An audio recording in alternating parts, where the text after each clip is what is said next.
Imagine the world in the late 15th century, a time when the globe was not as interconnected as it is today. At the heart of this era, you would find England, a small island nation punching above its weight, yet with a limited footprint on the world stage. While it may have been small, England was far from insignificant. This was the age of exploration, a time when nations sought to broaden their horizons and reach beyond their borders. Yet, England found itself slightly trailing behind its continental counterparts. Nations like Spain and Portugal were already setting sail, exploring new lands and establishing colonies. They were the early birds catching the proverbial worms of vast territories and untapped resources. England, on the other hand, was still finding its footing, honing its maritime prowess and preparing to venture beyond its familiar shores.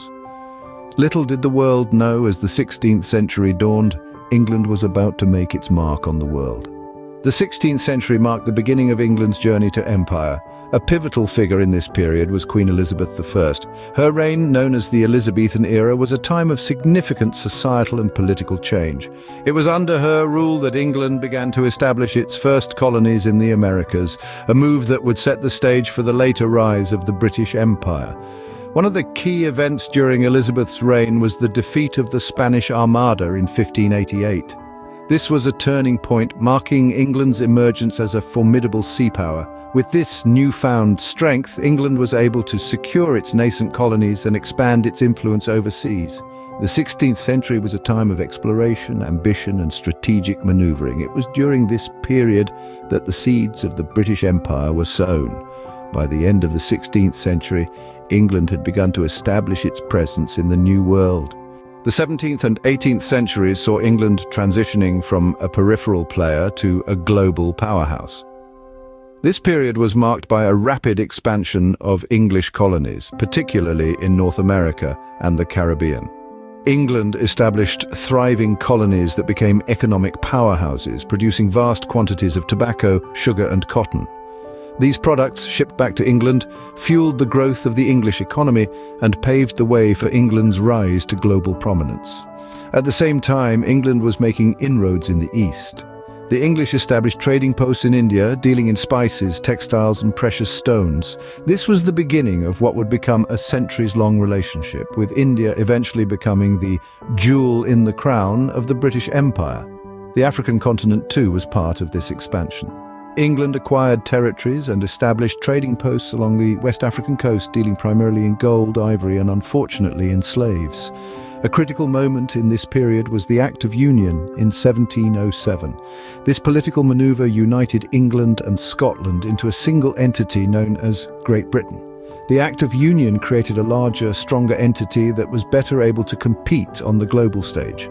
By the end of the 18th century, Britain had a global empire that stretched from North America to India. This was a testament to its successful strategy of expansion and consolidation, transforming it from a small island nation into a global superpower.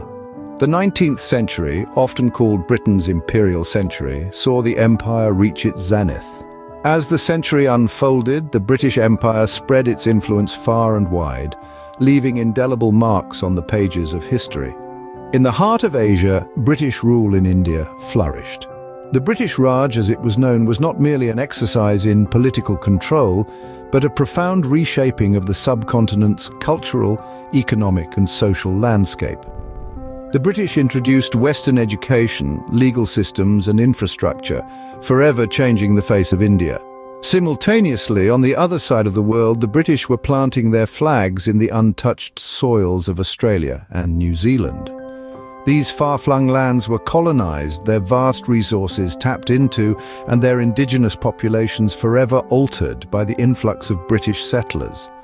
Africa, too, was not spared from Britain's imperial ambitions. During the scramble for Africa, Britain claimed vast territories across the continent, from the sandy dunes of Egypt to the lush landscapes of South Africa. This was an era of swift and ruthless expansion, driven by a hunger for resources and strategic advantage. But none of this would have been possible without Britain's industrial might. The factories of Manchester, Birmingham, and Liverpool powered the empire, churning out goods and innovations that fueled Britain's global dominance. At its height, the British Empire was the largest in history, covering a quarter of the world's land area and ruling a fifth of its population. This was the era when the sun never set on the British Empire, a testament to its unparalleled reach and influence. The rise of the British Empire was a complex process that took place over several centuries. This journey began a little later than other European powers, yet the British Empire swiftly caught up and surpassed its contemporaries, a feat largely attributable to its mastery of the seas. Maritime prowess provided Britain with a strategic advantage, enabling exploration, naval dominance, and the establishment of far-reaching trade networks. The empire's growth was further fueled by a relentless pursuit of colonization. The British planted their flag on distant lands, integrating diverse cultures and resources into their expansive realm. Trade was the lifeblood of the empire, with colonies providing raw materials and serving as marketplaces for British manufactured goods. The advent of the Industrial Revolution in the 18th century provided another significant boost. With machines and technology at their disposal, Britain's production capabilities soared, further strengthening its global standing. From a small island nation, Britain rose to rule an empire where the sun never set.